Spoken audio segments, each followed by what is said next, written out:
Hello friends, આજે આપણે અભ્યાસ કરીશું વિભાગ 1 પ્રકરણ નંબર 3 પાઘડીના મૂલ્યાંકન વિશે. મિત્રો, તમે ધોરણ 11 ની અંદર વ્યક્તિગત માલિકીની પેઢીના હિસાબો જોયા, જેમાં માત્ર એક જ ભાગીદાર હોય છે. હવે 12મા ધોરણમાં ભાગ 1 માં તમારે ભાગીદારી પેઢી વિશે અને ભાગ 2 માં કંપની વિશે અભ્યાસ કરવાનો છે. ભાગ 1 માં કુલ 7 પ્રકરણ અને ભાગ 2 માં કુલ 6 પ્રકરણ એમ ફાળવેલા છે. ભાગ 1 ની અંદર જોઈએ તો પહેલો પ્રકરણ છે ભાગીદારી વિષય પ્રવેશ, બીજું છે ભાગીદારી પેઢીના વાર્ષિક હિસાબો, ત્રીજું પાઘડીનું મૂલ્યાંકન, ચોથું ભાગીદારીનું પુનર્ગઠન, પાંચમું ભાગીદારનો પ્રવેશ, છઠ્ઠું ભાગીદારની નિવૃત્તિ કે મૃત્યુ અને સાતમું ભાગીદારી પેઢીનું વિસર્જન. તમે જોશો તો 7 માંથી કુલ 6 ચેપ્ટર તો ભાગીદારી વિશેના જ અને એક પાઘડીનું કેમ. તો હવે પછીના જે બાકી 4 ચેપ્ટરો વધે છે, પ્રકરણ નંબર 4, 5, 6 અને 7, આ ચારે 4 પ્રકરણો એવા છે કે જેમાં પાઘડીની ગણતરી કરવી ફરજિયાત હોય છે. એટલા માટે અહીંયા તમારે ભણવાનું છે પાઘડીના હિસાબો.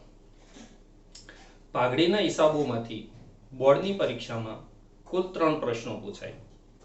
એમાં એક MCQ 1 માર્ક, એક ટૂંકો પ્રશ્ન વિભાગ B માં 1 માર્ક અને એક 4 માર્કનો દાખલો વિભાગ D માં, એમ કરીને કુલ 6 માર્કના પ્રશ્નો આ પ્રકરણમાંથી પૂછાતા હોય છે. સૌપ્રથમ પાઘડી એટલે શું, પાઘડીનો અર્થ સમજીએ. તો પાઘડી એ ધંધાની બજારમાં પ્રતિષ્ઠાનું મૂલ્ય દર્શાવતી અને અદ્રશ્ય મિલકત છે. અહીંયા બે શબ્દો ઉપર વધારે ખાસ ભાર આપવામાં આવે છે કે પાઘડી એ બજારમાં પ્રતિષ્ઠાનું મૂલ્ય દર્શાવતી અને અદ્રશ્ય મિલકત. જો તમને MCQ પૂછાય કે પાઘડી એ કેવી મિલકત છે અને 4 ઓપ્શન આપ્યા હોય, A દ્રશ્ય, B અદ્રશ્ય, C વાસ્તવિક કે D અવાસ્તવિક, તો તમે જવાબ આપી શકો અદ્રશ્ય. પરંતુ જો B વિભાગમાં પ્રશ્ન પૂછાય 1 માર્કનો અને સવાલ આવો હોય કે પાઘડીનો અર્થ આપો અથવા પાઘડી એટલે શું, તો તમારે પ્રતિષ્ઠાનું મૂલ્ય દર્શાવતી અને અદ્રશ્ય મિલકત આ બંને શબ્દો લખવા ફરજિયાત છે. પ્રતિષ્ઠાનું મૂલ્ય એટલે કોઈ પણ ધંધાની અંદર જે પ્રતિષ્ઠા છે એના બદલામાં જે રકમ ચૂકવવામાં આવે છે એ રકમ પાઘડી તરીકે ઓળખાય છે. ધારો કે એક બજારમાં કોઈ બે કરિયાણાની દુકાનો આવેલી છે. બંને દુકાનોમાં એક જ સરખો માલસામાન 1 લાખ રૂપિયાનો ભરેલો છે, પણ એ બંને દુકાનોની વિશેષતા એવી છે કે એક દુકાન ખૂબ સારી ચાલે છે, વર્ષોથી માર્કેટમાં છે, અને બીજી દુકાન જે નવી છે અને મધ્યમ ધંધો કરે છે. હવે જો આ બંને દુકાનો વેચવાની હોય તો કઈ દુકાનની કિંમત વધારે આવશે, તો કે જે સારો ધંધો કરે છે અને વર્ષોથી બજારમાં છે, અને જે એને વધારાની રકમ મળે છે એ રકમ પાઘડી તરીકે ઓળખાય. ધારો કે આ દુકાનમાં 1 લાખ રૂપિયાનો માલ સામાન છે અને આ દુકાન 1,30,000 માં વેચવામાં આવે, તો ઉપરના 30,000 એ દુકાનને પાઘડી પેટે મળ્યા છે એવું કહેવામાં આવે છે. અદ્રશ્ય મિલકત આપણે 11મા ધોરણની અંદર શીખી ગયા કે દ્રશ્ય મિલકત જે નરિયાખે જોઈ શકાય અને અદ્રશ્ય મિલકત જેને જોઈ નથી શકાતી, સ્પર્શી નથી શકાતી, છતાં પણ જેની કિંમત ઉપજે છે એને અદ્રશ્ય મિલકત તરીકે ઓળખવામાં આવે છે. એટલે પાઘડી એ પ્રતિષ્ઠાનું મૂલ્ય દર્શાવતી અને અદ્રશ્ય મિલકત એવું કહેવામાં આવે છે. બીજી વ્યાખ્યા છે કે અપેક્ષિત નફા કરતા વધુ નફો કમાવાની ધંધાના પ્રતિષ્ઠાના મૂલ્યને પાઘડી તરીકે ઓળખવામાં આવે છે. ઘણી વખત વેપારી ધંધો શરૂ કરે એટલે એક અપેક્ષા રાખતો હોય છે કે ભાઈ હું આટલું રોકાણ કરું તો મને આટલો નફો મળવો જોઈએ. ધારો કે કોઈ વ્યક્તિને 1 કરોડના નફા સામે 1 લાખ રૂપિયા મહિને નફો થાય એવી અપેક્ષા છે. હવે આ પેઢીનો ખરેખર નફો 1,20,000 રૂપિયા થાય છે. એની અપેક્ષા છે 1 લાખની, પરંતુ નફો થાય છે 1,20,000. તો જે એની અપેક્ષા કરતા વધારાનો નફો થાય છે એ પાઘડી તરીકે ઓળખવામાં આવે છે. ઘણી વખત આ સવાલ પૂછાતો હોય છે કે વ્યક્તિગત કૌશલ્ય મહત્વનું હોય ત્યાં પાઘડી કેવી હોય છે? તેનો જવાબ છે કે જ્યાં વ્યક્તિગત કૌશલ્ય મહત્વનું હોય ત્યાં પાઘડી ઓછી હોય છે. પાઘડી ઓછી હોય છે એનો મતલબ એવો થાય કે જ્યારે કોઈ વ્યક્તિ પોતાનો વ્યવસાય પોતાની બુદ્ધિ દ્વારા ચલાવતો હોય તો એવી પરિસ્થિતિમાં પાઘડીની કિંમત શૂન્ય અથવા ઓછી હોય છે. ધારો કે કોઈ એક જગ્યાએ બે બાજુમાં વકીલોની ઓફિસો આવેલી છે. બંને ઓફિસોમાં એક જ સરખું 50-50 હજારનું ફર્નિચર કરાવેલું છે. એક વકીલ ખૂબ જૂના અને એની પ્રેક્ટિસ ખૂબ સારી ચાલે છે. બીજા વકીલ નવા છે અને એની પ્રેક્ટિસ ઓછી ચાલે છે. જો આ બંને ઓફિસો વેચવા કાઢવામાં આવે તો એની કિંમતમાં કોઈ ખાસ ફરક નહીં હોય, કારણ કે વેચવાની ઓફિસ છે, વકીલ નહીં. વકીલની કાબેલિયત નથી વેચવાની. અહીંયા વકીલ ઓફિસ વેચીને ચાલ્યો જાય અને જે જગ્યાએ જશે ત્યાં એની પ્રેક્ટિસ વધારે ચાલશે. ટૂંકમાં અહીંયા વ્યક્તિગત કૌશલ્ય મહત્વનું છે એટલે પાઘડીની કિંમત હોતી નથી. પાઘડીના મૂલ્યાંકનને અસર કરતા પરિબળો સમજીએ. પાઘડીને મૂલ્યાંકન કરતી વખતે કયા કયા પરિબળો ધ્યાનમાં રાખવા પડે? તો સૌપ્રથમ ધંધાનું સ્વરૂપ. જ્યારે પાઘડીની કિંમત ગણવામાં આવે ત્યારે ધંધો કેવા પ્રકારનો છે, ધંધામાં જોખમ કેટલું રહેલું છે, જોખમી ધંધો છે કે નથી, આના આધારે પાઘડીનું મૂલ્યાંકન કરવાનું હોય છે. જો ધંધામાં જોખમ વધારે હોય તો પાઘડીનું મૂલ્ય ઓછું આવે અને ધંધામાં જોખમ ઓછું હોય તો પાઘડીની કિંમત વધુ આવતી હોય છે. ધંધાનું સ્થળ. જો ધંધાનું સ્થળ માર્કેટ વિસ્તારની નજીક હોય તો પાઘડીની કિંમત વધુ આવતી હોય છે અને જો ધંધો માર્કેટથી દૂર આવેલો હોય તો પાઘડીની કિંમત ઓછી આવતી હોય છે. ધંધો કેવા સ્થળે સ્થપાયેલો છે એને પણ પાઘડીની કિંમત અસર કરતી હોય છે. બીજું છે ધંધાના વર્ષો અથવા મુદ્દત. જો ધંધો લાંબા વર્ષોથી ચાલતો હોય, ઘણા બધા વર્ષોથી ચાલતો હોય, જૂનો હોય, ખૂબ જૂનો હોય, તો આવા ધંધાની પાઘડીની કિંમત સામાન્ય રીતે વધુ હોય છે. પરંતુ જો ધંધો નાનો હોય, ટૂંકા સમયથી ચાલતો હોય અને શરૂ થયાને હજી અમુક જ વર્ષો થયા હોય તો એની પાઘડીની કિંમત પણ ઓછી હોય છે. બજારની સ્થિતિ.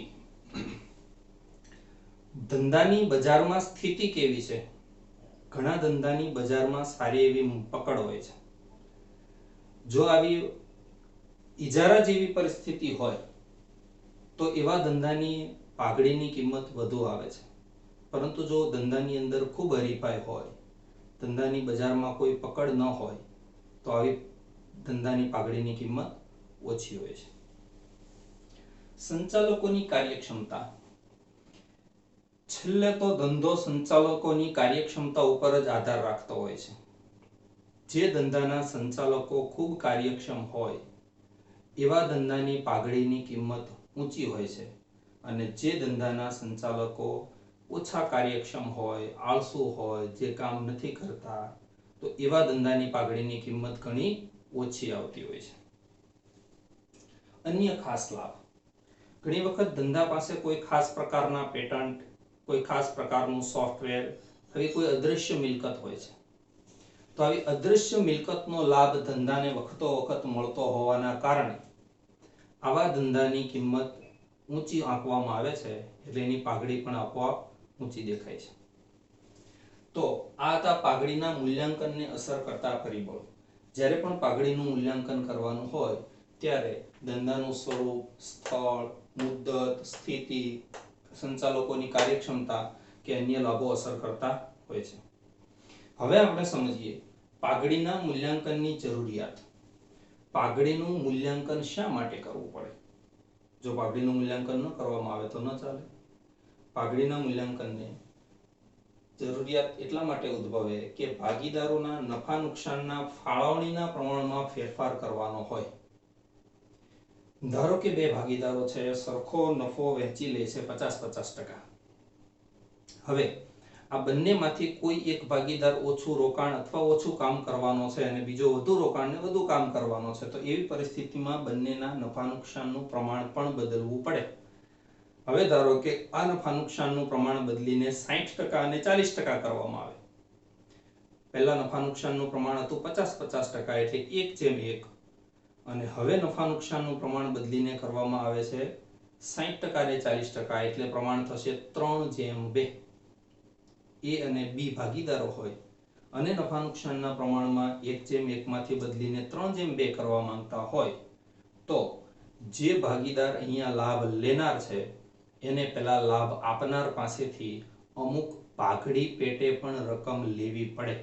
કારણ કે ભૂતકાળમાં જ્યારે બંનેનો નફાનો નુકસાનનો ભાગ સરખો હતો ત્યારે બંનેએ સરખું કામ કરેલું, અને હવે બંનેના ભાગમાં ફેરફાર થાય છે એટલે પહેલાના સમયમાં કમાયેલ પાઘડી એ અત્યારે એને લેવી પડતી હોય છે, એટલે પાઘડીનું મૂલ્યાંકન કરવું પડે.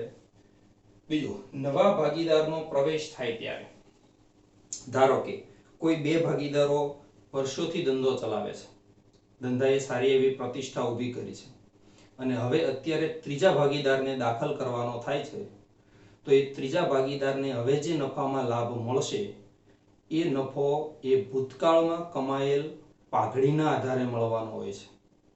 ભૂતકાળમાં ધંધાએ જે પ્રતિષ્ઠા ઊભી કરી છે એનો લાભ પેલા નવા ભાગીદારને પણ મળશે. એટલે નવા ભાગીદારે ધંધામાં નફામાં લાભ લેવા માટે અને ધંધાની મિલકતોમાં લાભ લેવા માટે અમુક પાઘડીની રકમ ચૂકવવી પડે છે, તો એવી પરિસ્થિતિમાં પાઘડી ગણવી ફરજિયાત છે. ત્રીજું, વર્તમાન ભાગીદારમાંથી કોઈ ભાગીદાર નિવૃત્ત થાય ત્યારે ધારો કે ધંધાની અંદર 3 ભાગીદારો છે, એક ભાગીદારને નિવૃત્ત થવાની ઈચ્છા છે અથવા એ ઉંમરના કારણે કે કોઈ પણ કારણસર હવે ધંધામાં આગળ ચાલવા માંગતો નથી અને એ નિવૃત્ત થાય, તો નિવૃત્ત થતા ભાગીદારને પોતાના ભાગની મૂડી અને નફો તો આપવામાં આવશે જ, પરંતુ અત્યાર સુધી ભૂતકાળમાં જે એણે કામ કરેલું છે, જે પ્રતિષ્ઠા ઊભી કરેલી છે, તો એના આધારે એને પાઘડીની રકમ મળવી જોઈએ. તો આવી પાઘડીની રકમ મેળવવા માટે ધંધાની અંદર પાઘડીનું મૂલ્યાંકન, પાઘડીની ગણતરી કરવી જરૂરી બને છે. ચોથું, વર્તમાન ભાગીદારમાંથી કોઈ ભાગીદારનું મૃત્યુ થાય. આ પેલા નિવૃત્ત થાય એના જેવું જ છે કે કોઈ ભાગીદારનું મૃત્યુ થાય તો એ પણ ધંધામાંથી નીકળી જાય છે. આવી પરિસ્થિતિમાં પણ એને પાઘડીની કિંમત મળવા પાત્ર છે. આ પરિસ્થિતિમાં પાઘડીની કિંમત એ મૃત્યુ પામનાર ભાગીદારના વારસદારને આપવામાં આવે છે. ભાગીદારી પેઢીનું કંપનીમાં રૂપાંતર. જ્યારે વ્યક્તિગત માલિકીની પેઢી હોય ત્યારે એક ભાગીદાર મૂડી લાવે અને પોતે સંચાલન કરે. ભાગીદારી પેઢી એટલે કે 2 અથવા 2 કરતા વધુ ભાગીદારો થઈને ધંધો ચલાવતા હોય તો ભાગીદારો મૂડી લાવે અને ભાગીદારો નફો લઈ જાય. પરંતુ જ્યારે મૂડીની વધારે જરૂરિયાત હોય અને ભાગીદારોની મર્યાદા આવી ગઈ હોય તો આવી ભાગીદારી પેઢી એની નોંધણી કરાવી અને શેર બહાર પાડી શકે છે. આવી પરિસ્થિતિમાં પેઢીનું કંપનીમાં રૂપાંતર થાય છે. તો હવે અહીંયા ભાગીદારી પેઢીનું અસ્તિત્વ નાબૂદ થાય છે અને નવી કંપની અસ્તિત્વમાં આવે છે. એટલે કે અહીંયા કંપનીએ પેઢીને ખરીદી લીધી છે એવું કહેવાય. તો આવી ખરીદતી વખતે, રૂપાંતર વખતે અમુક પાઘડીની કિંમત પણ નક્કી કરવી પડે. એટલા માટે પાઘડીનું મૂલ્યાંકન કરવું જરૂરી છે. અને છેલ્લે ભાગીદારી પેઢીનું સંયોજન થાય ત્યારે, સંયોજન એટલે 2 અથવા 2 કરતા વધુ ભાગીદારી પેઢીનું એકીકરણ. એક કરતા વધુ ભાગીદારી પેઢી જ્યારે ભેગી થાય ત્યારે એ ભાગીદારી પેઢીનું સંયોજન થયું છે એવું કહેવાય. સંયોજન વખતે પણ બધી જ પેઢીઓ પોતપોતાની મિલકત અને દેવા લઈને આવતી હોય છે. તો આ મિલકત અને દેવાની સાથે સાથે એ પેઢીઓએ ભૂતકાળમાં કમાયેલ પ્રતિષ્ઠાની અમુક કિંમત પણ લેવાની હોય છે. જે પ્રતિષ્ઠાની કિંમત એ પાઘડી તરીકે ઓળખાય છે. તો એ હેતુ માટે પણ પાઘડીનું મૂલ્યાંકન કરવું જરૂરી છે. નમસ્કાર.